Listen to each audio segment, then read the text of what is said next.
We are the wordsmiths of the world. We are the National Speakers Association. Our job is to sell the greatness of our people.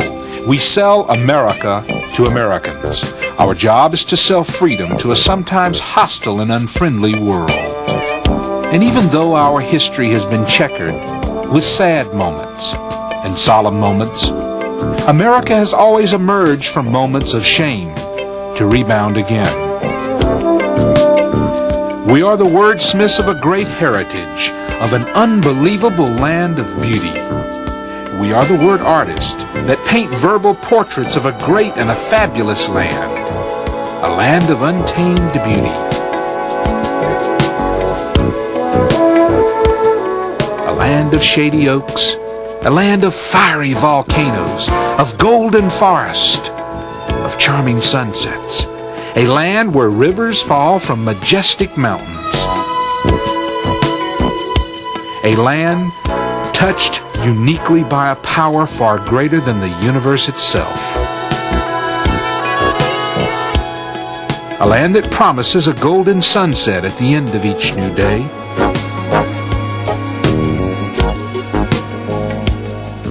We are the wordsmiths of the world. We give life to the animals she shelters. The world is a showcase of the great and the majestic animals, and the not so great, but just as majestic. Perhaps we humans can learn from our little furry friends. Perhaps we can learn when to open our mouths and, yes, when to keep them shut. Maybe we'd know when to stand up. Strange how this resembles a men's room. And when to lie down. Perhaps we could draw some courage from the great bald eagle, or some tenacity from the bulldog. Maybe we could have the wisdom of the deer, or the feistiness of a horse. Perhaps the stern nature of the elk, or the fight of the mountain lion. We are the wordsmiths of a great cause.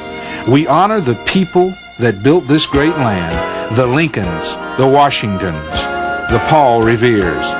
We pay homage to the lady in the harbor, to the bells that toll for freedom. We remember those who built this great land and those who died to keep it free. A land whose greatest asset is its youth.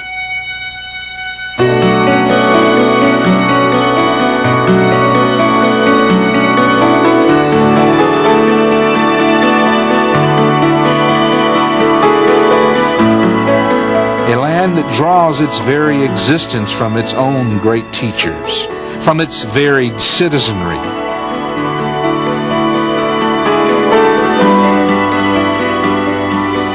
We are the wordsmiths of America, of her civil servants who gave their lives so that others might live, those who gave more than was asked of them, those who fought to protect a system that's not quite perfect, but one that values human life and dignity.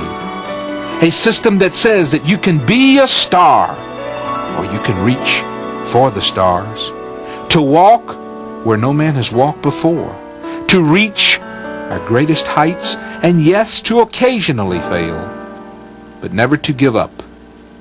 We are the wordsmiths of great tradition. We share the bright lights, the music, the competition, the hands of happiness, the hands of astonishment, the touch of disappointment and shame.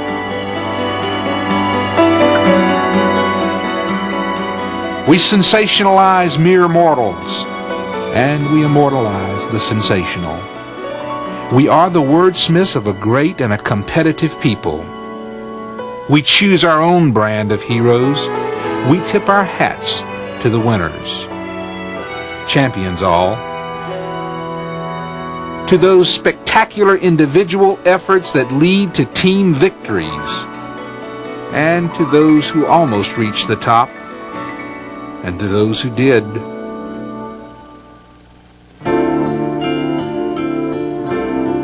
Here's to the winners who sought to cross the highest bridges, who tried new disciplines, who followed new paths, only to fail.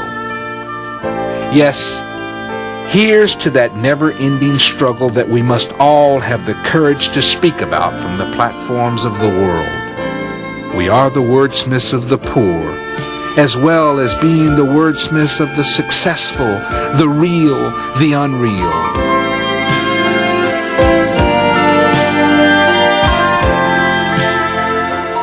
We are the wordsmiths of hope, and yes, sometimes of frustration. We must challenge our audiences that education and self-improvement should never end, that the struggle is not over when we lose a battle. It has only begun. We are all unique with our own special thumbprints, and yes, our own special thumbs. We must always welcome the new, but never forget the old. Let us never forget the yesterdays, the opportunities our forefathers sought. We are the wordsmiths of a great land, a land where leaves of opportunity fall from golden skies. We are the wordsmiths of the worker, the farmer, the laborer, the professional, the teacher, the minister, the doctor, the lawyer.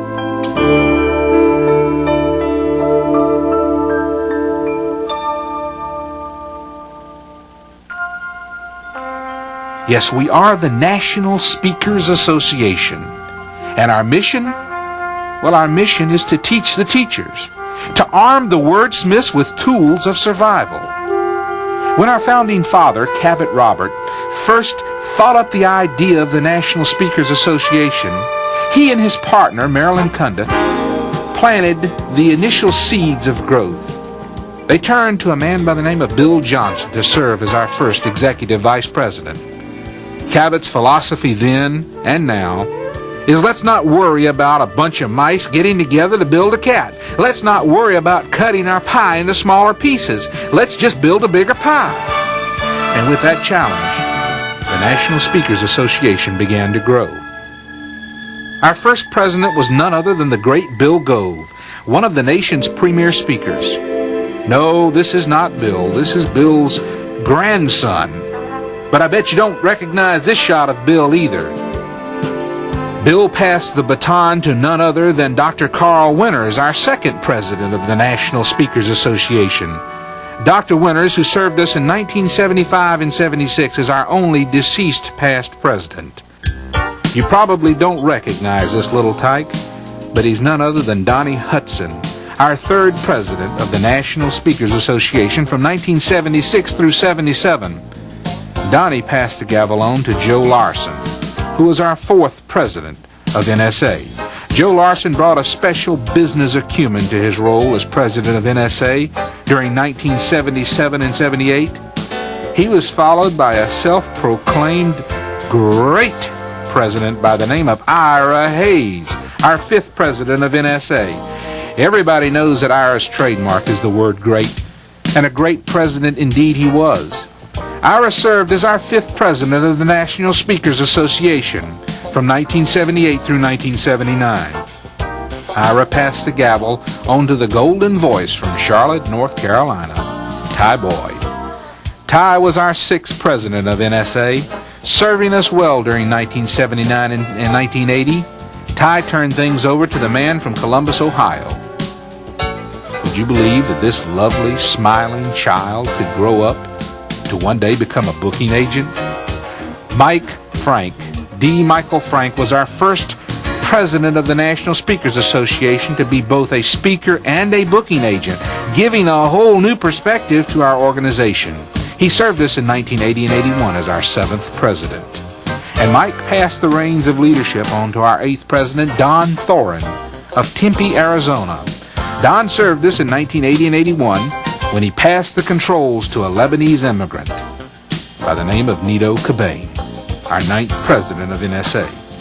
Now, the temptation is to feel sorry for this little tyke who came to America with but $50 in his right pocket and a platinum card and $1 million line of credit in his left. Seriously, Nito Cobain brought his special talents and abilities to NSA, born only from years of sweat and frustration as he mastered the English language and went on to become the 9th president of the National Speakers Association. During his tenure, we hired a new executive vice president, Gail Larson. Nito served us well during 1982 and 1983. He passed the gavel on to a guy from Auburn, Alabama by the name of, well, Little Robert Henry. Now, perhaps you don't recognize this little bruiser, but it's none other than Little Robert Henry. Now, somebody once said that Robert Henry was never little. Robert served us well during 1983 and 84 as our 10th president of the National Speakers Association. During his tenure, we were blessed with such great speakers as Eldridge Cleaver, which explains this man's sense of humor. He passed the gavel to our 11th president of NSA, lovely Patty Fripp. This lovely little baby journeyed all the way over from England to San Francisco to settle in the land of opportunity and to become the first woman president of the National Speakers Association. Perhaps Patricia's greatest weakness was her drab and lifeless way she dressed.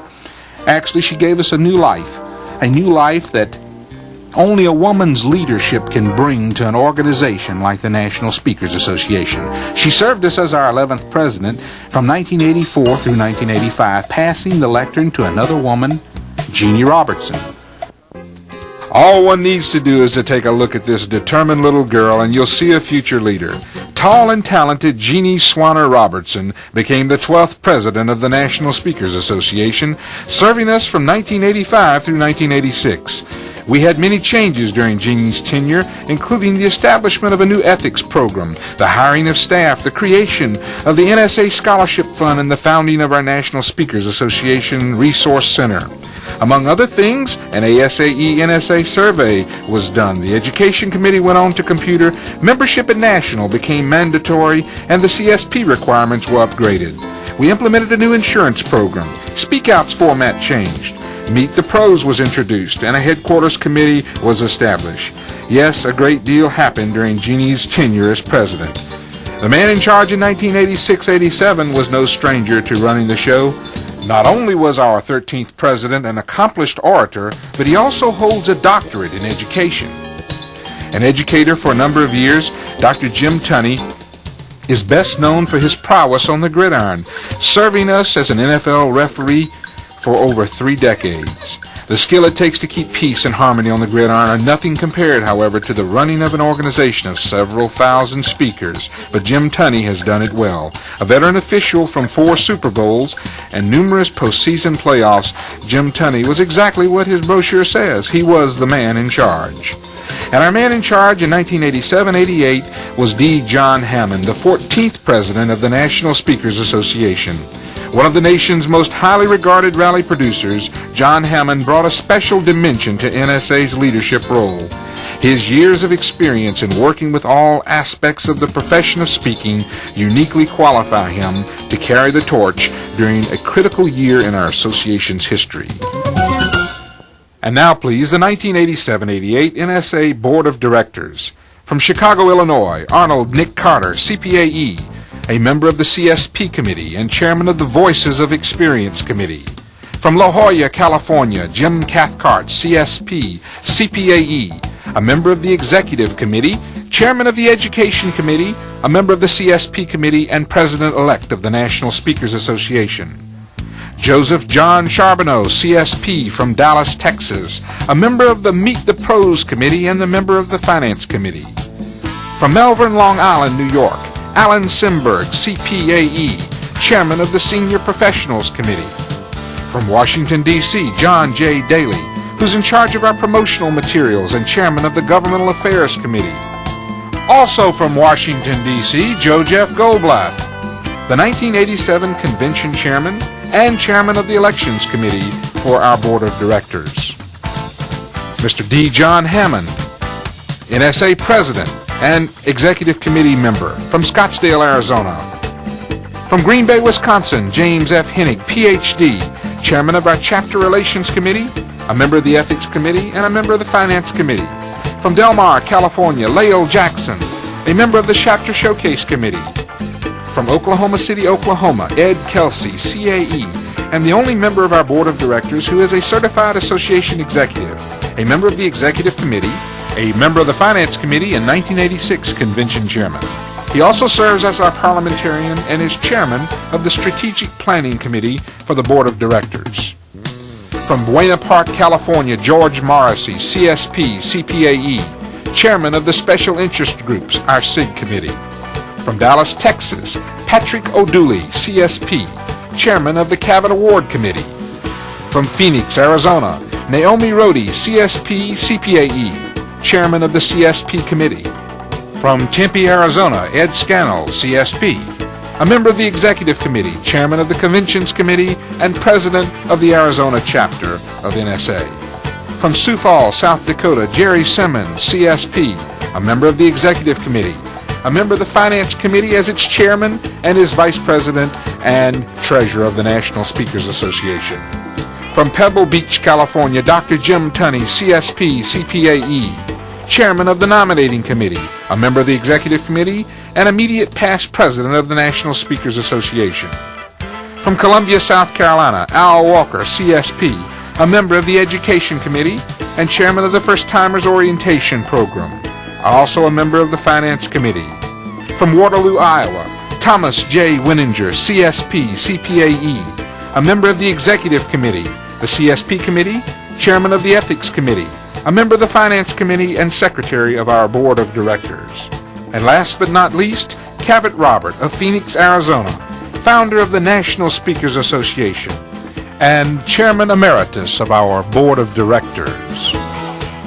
And now, ladies and gentlemen, won't you please join me in welcoming the president of the National Speakers Association, Mr. D. John Hammond.